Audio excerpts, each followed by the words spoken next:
The morning started like any other. In a small coastal town, the sun rose over calm water. People walked their dogs. Cars moved slowly through the streets. A woman named Elena opened her small cafe and began brewing coffee.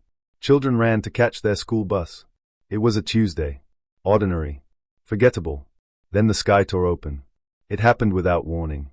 No sound. No light. One moment the sky was blue and clear. The next, there was a wound in it. A rip that stretched from one end of the horizon to the other. From that wound came ships. Massive. Sleek. Dark. They moved with a grace that felt wrong, like sharks gliding through water that should not be there. The first ship alone was the size of a city. The ones behind it were larger. They kept coming. Dozens. Hundreds. They spread across the sky like a stain, blocking out the sun over half a continent. Shadows fell where sunlight had been moments before. The world grew dark. And cold.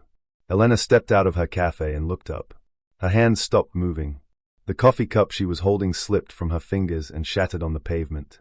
She did not hear it break. She could not hear anything. The world had gone silent. Then the screaming started. On the other side of the world, Captain Cyril watched the planet below with quiet satisfaction.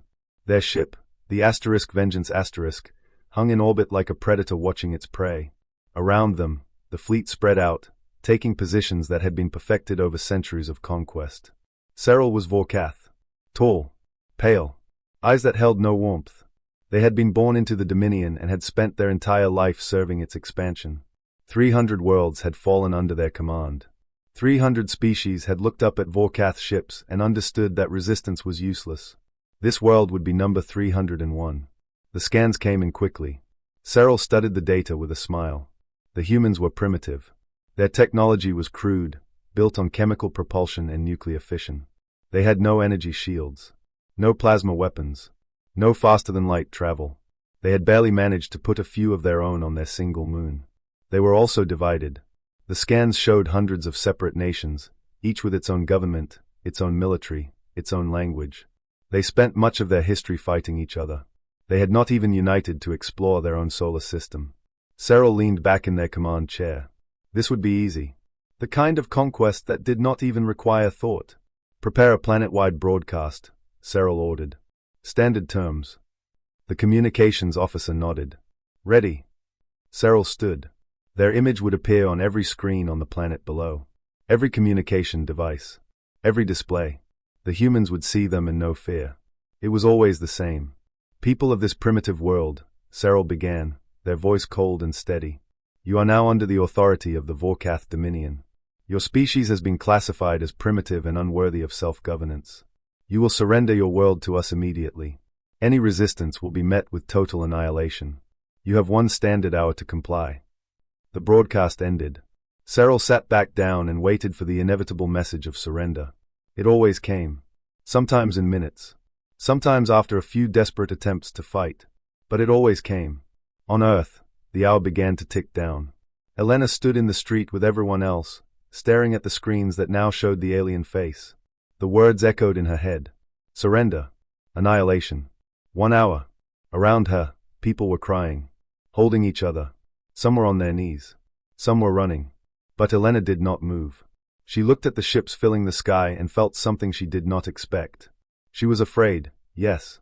Her hands were shaking. Her heart was pounding. But beneath the fear, something else was stirring. She thought of her grandfather. He had fought in a war when he was young. He had told her stories. Stories of dark times. Of enemies who came with armies and weapons and the promise of conquest. He had told her that fear was not the enemy. Giving up was the enemy. Elena looked at the ships again. Then she looked at the people around her. The crying. The running. The fear. She walked back into her cafe. She picked up the phone and called her brother, who served in the military. The line was busy. She tried again. Busy. She kept trying. Across the world, other phones were ringing. Other calls were being made. In bunkers and command centers, in government buildings and military bases, the same words were being spoken. Not words of surrender. Words of preparation. General Marcus Cole stood in the underground command center beneath a mountain. Around him, screens showed the alien fleet in orbit. His face was hard. His eyes were cold. They gave us an hour, he said to his officers. Let's use it. Orders went out. Missile silos opened. Ships left their harbors. Aircraft rose from hidden runways. The world was afraid. But the world was also old. It had seen conquerors before. It had survived them all. On the Vengeance Cyril watched the hour pass. No message of surrender came. Instead, the sensors showed something strange. The humans were moving. Not running. Preparing. Cyril frowned. This had never happened before. The hour ended. Cyril opened a channel to give the order. But before they could speak, something appeared on the sensors. Missiles. Hundreds of them. Rising from the planet below. Cyril stared at the screen. For the first time in their life, they did not know what to do. The hour passed. Cyril watched the display with growing impatience.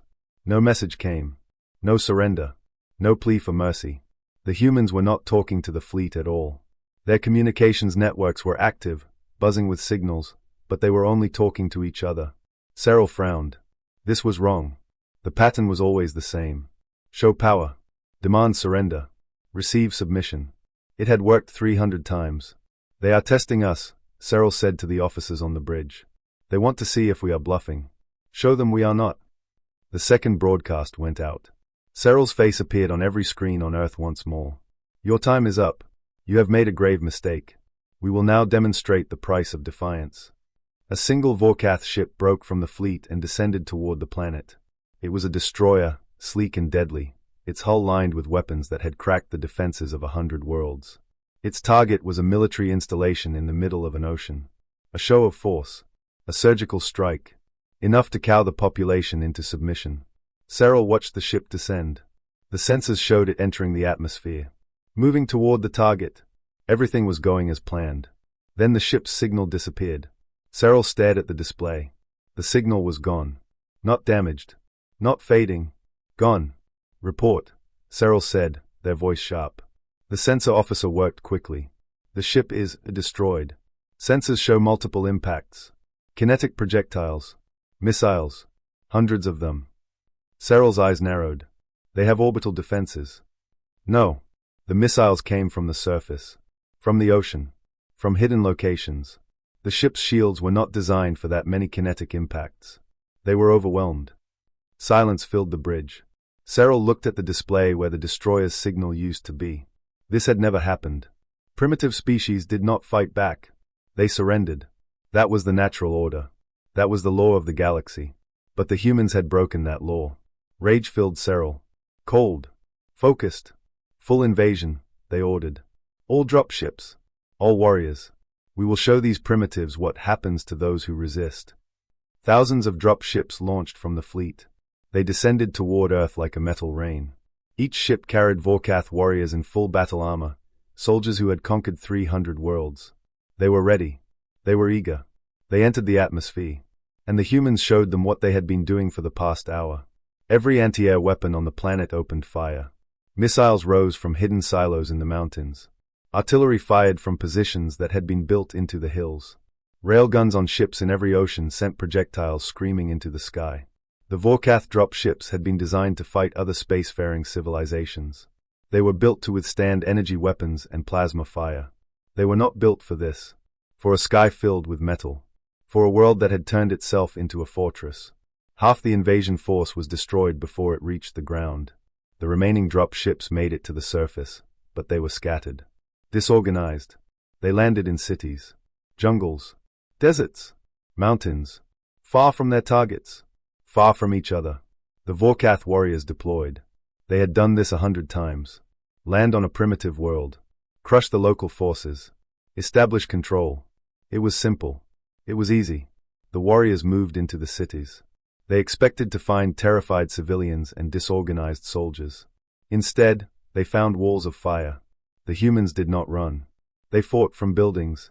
From rooftops. From tunnels beneath the streets. They used weapons that fired around corners. Explosives buried in the ground. Traps that the Vorkath had never seen before. The Vorkath tried their greatest weapon. They reached out with their minds. They had conquered 100 species with this power. They could instill fear so deep that whole armies threw down their weapons. They could read surface thoughts and know every plan, every weakness. But the human mind was different. When the Vorkath tried to instill fear, the humans did not break. They got angry. The fear became rage. The rage became fury. The humans fought harder, faster, with less caution. When the Vorkath tried to read their thoughts, they found chaos. Too many voices. Too much noise. Every human mind was a storm, wild and unpredictable. The Vorkath could not navigate it, could not understand it. The noise pushed them out, left them blind and confused. In the jungles, the humans moved like ghosts. They appeared from the trees, fired, and disappeared. The Vorkath warriors, trained for open battle, found themselves lost in a green world that wanted to kill them. In the deserts, the heat drained the Vorkath's strength. The humans, who had lived in this place for thousands of years, did not seem to feel it. They struck from the sand, from the rocks, from nowhere. In the mountains, the humans used the terrain itself as a weapon. They sent rocks and fire down on the Vorkath positions. They fought from caves and ridges, always above, always moving. Cyril watched the reports from the surface. The casualty numbers climbed. Ship after ship went silent. The warriors who had conquered 300 worlds were dying on one primitive planet. For the first time in their life, Cyril felt something they did not recognize. It was cold. Heavy. It sat in their chest like a stone. Doubt. 3 days into the invasion, Cyril stood on the bridge of the Vengeance and watched the reports come in. The numbers told a story that did not make sense. The Vorkath had lost more warriors in 3 days than they had lost in the last 50 conquests combined. The ground forces were scattered. Their units had been cut off from each other. Their supply lines were gone. Cyril looked at the tactical display. The green dots representing Vorkath forces were shrinking. The red dots representing human activity were spreading, growing. The truth settled into Cyril's mind like a cold blade. The Vorkath were not conquering Earth. They were being hunted. The humans did not fight like any enemy the Vorkath had faced before. They did not form lines. They did not hold ground. They fought from inside the earth, from buildings, from tunnels that ran beneath cities. They appeared from nowhere, struck, and vanished. Every time the Vorkath tried to pursue, they found empty streets and dead ends. Then the attacks came from another direction. The communications were a nightmare. The humans filled every frequency with noise. Music. Static. Recorded voices. It was chaos. The Vorkath units could barely talk to each other. Their commands were lost in the storm of human signals. Cyril tried to send reinforcements. The drop ships descended, but the humans were waiting. Anti-air fire filled the sky. Most of the reinforcements were destroyed before they could land. The ones that made it down found themselves alone, surrounded, hunted. On the 4th day, Cyril made the decision. Order a retreat. All ground forces pull back to extraction points. The order went out. The remaining Vorkath warriors tried to fall back, but the humans did not let them. Every extraction point was ambushed. Every escape route was blocked. The Vorkath warriors, who had never known defeat, found themselves running, hiding, dying in places they could not name. Cyril watched the green dots fade one by one. Each one was a ship, a warrior, a piece of the Dominion. Gone. On the 5th day, the humans did something the Vorkath did not think possible. They launched their own ships. They rose from the surface on towers of fire. Old ships. Patched ships. Ships held together by welding and hope. They were not beautiful. They were not sleek.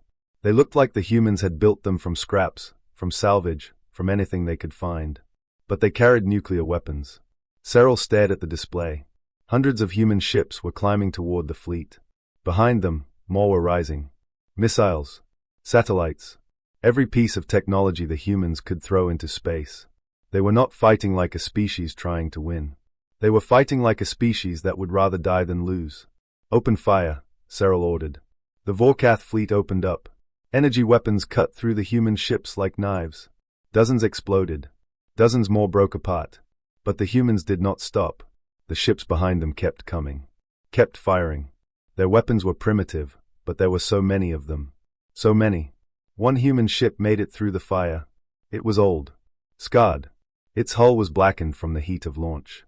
It did not fire its weapons. It just kept moving. Straight toward a Vorkath carrier. Cyril watched the two ships collide. For a moment, nothing happened. Then the nuclear warheads detonated. The explosion lit up the dark side of the planet like a second sun. The carrier broke apart. Pieces of it rained down toward the atmosphere, burning as they fell. Cyril stood frozen. Their hands were shaking. They looked at the display and saw more human ships still coming. Still climbing. The humans had lost hundreds of ships, but they had more. They were not stopping. They were not slowing down. Fear hit Cyril like a physical blow. Not the fear they used as a weapon. Not the cold fear they imposed on others. Real fear. The fear of prey. The fear of something that knows it is being hunted. Pull the fleet back, Cyril said. Their voice was not steady. Regroup. We need to find a way to. The sensor officer interrupted. More launches from the surface. Different locations. Ships we did not detect before. They were hidden. Under the oceans. Cyril looked at the display. New contacts were appearing on the far side of the planet. Ships rising from the water. Ships that had been waiting. The humans had not thrown everything at the fleet. They had held back. They had planned. The humans were not finished. Cyril looked at the officers on the bridge. They were all staring at the display. All feeling the same fear. The Vorkath had come to conquer. They had come to add one more world to their empire. But the humans were not prey. They were not victims. They were hunters.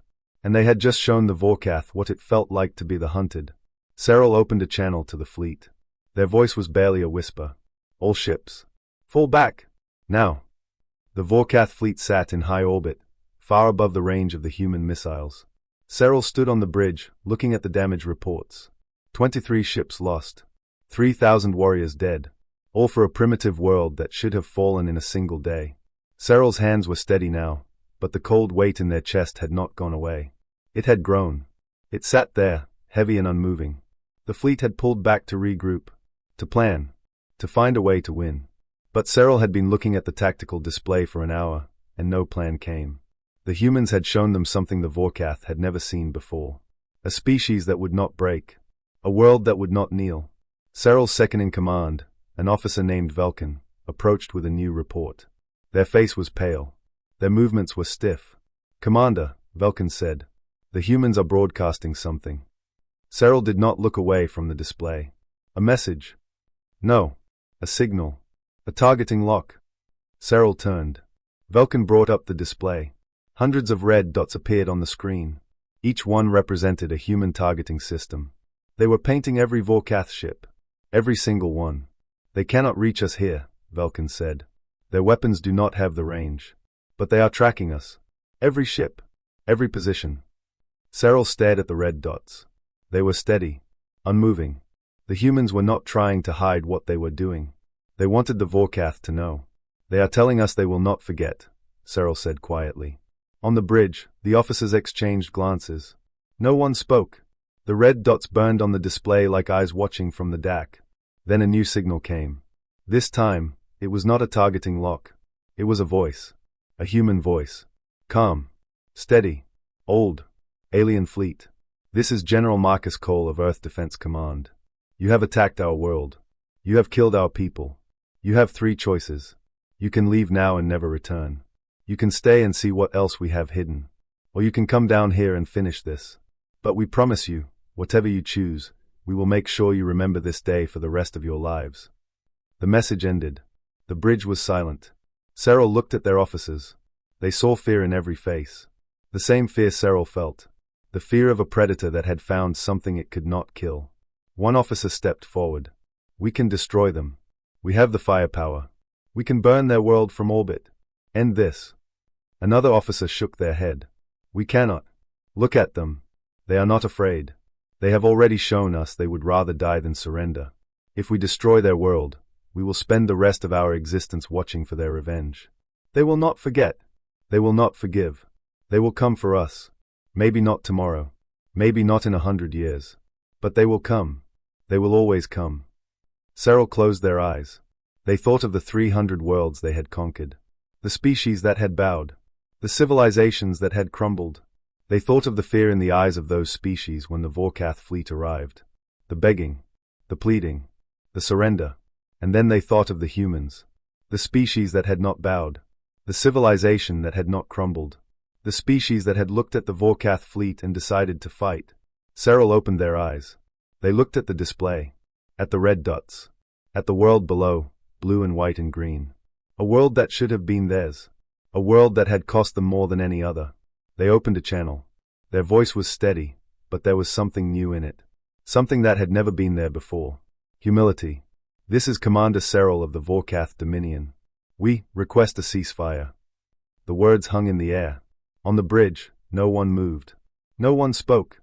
The officers stared at Cyril, waiting. The Vorkath had never requested a ceasefire. They had never asked for anything. They were the conquerors. The ones who received surrender, not the ones who requested it. But the humans had changed that. The humans had changed everything. The silence stretched. Cyril waited. The red dots remained on the display, steady and patient. The humans were watching. They were waiting. Then the voice came back. General Cole. Calm. Steady. Old. Ceasefire accepted. Your fleet stays where it is. No movement. No weapons. We will send a delegation to discuss terms. The channel closed. Cyril let out a breath they did not know they had been holding. They looked at the display one more time. The red dots were still there. Still watching. Cyril sat down in their command chair. Around them, the fleet hung in silence. Below, the world turned, blue and white and green. A primitive world. A world of humans. A world that had taught the great Vorkath Dominion a lesson it would never forget. Some species break. Some species bow. But some species fight. And the ones that fight, the ones that would rather die than lose, are the ones you do not conquer. You can only hope they let you leave. The ceasefire held. The Vorkath fleet remained in high orbit, silent and still. 3 days passed. On Earth, the fighting stopped. The smoke cleared. The people came out of their shelters and looked up at the ships that had come to conquer them. The ships were still there, but they were not firing. They were waiting. On the 4th day, a human delegation went up to meet them. The shuttle was old and patched, like everything the humans had sent into the sky. But it flew straight. It docked with the Vorkath flagship without hesitation. General Marcus Cole led the delegation. He was old. His face was marked with scars from wars that had ended before most of his soldiers were born. His uniform was plain. His hands were rough. But his eyes were steady. They had seen too much to be afraid now. Cyril met them on the observation deck of the Vengeance. The two stood facing each other, representatives of species that had been at war. Behind Cole, through the wide window, Earth turned slowly. Blue. White. Beautiful. Untouched, despite everything. For a long moment, neither spoke. Cyril looked at the human, at the scars, at the tired eyes, at the quiet strength that did not need to announce itself. You asked for mercy, Cole said. His voice was calm. Not angry. Not proud. Just tired. Why? Cyril struggled to find words. In all their centuries of conquest, they had never had to explain themselves to a defeated enemy. But the Vorkath were not the victors here. They were the ones who had asked to stop. We miscalculated, Cyril said. The words came out slowly. We did not understand what you are. What are we? Cole asked. Cyril looked at the human again. At the scars. At the posture. At the eyes that had seen war and survived and still held something that was not broken. You are predators, Cyril said. But not like us. We conquer. We take. We move on. You fight. You fight when there is no hope. You fight when you have nothing left. You fight when the only reward is a good death. We have conquered 300 worlds. But we have never encountered a species that would rather die than lose. We do not know how to fight that. We do not want to learn. Cole was silent for a long moment. He looked out the window at Earth. When he spoke, his voice was softer. We did not want this war. You came to our world. You threatened our people. You killed us. And we did what we have always done when someone tries to take what is ours. We fought. He stepped closer to the window. His reflection was faint against the blue of the planet. We are not predators. We are survivors. Our history is full of people who tried to destroy us. Empires. Invaders. Each other. And we are still here. Not because we are the strongest. Because we refuse to die. Cyril nodded slowly. The words settled into them like stones in still water. Refuse to die. That was it. That was the thing the Vorkath had never seen before. Not strength. Not technology. Not numbers. Just refusal. What do you want from us? Cyril asked. Cole turned from the window. His eyes met Cyril's. There was no anger in them.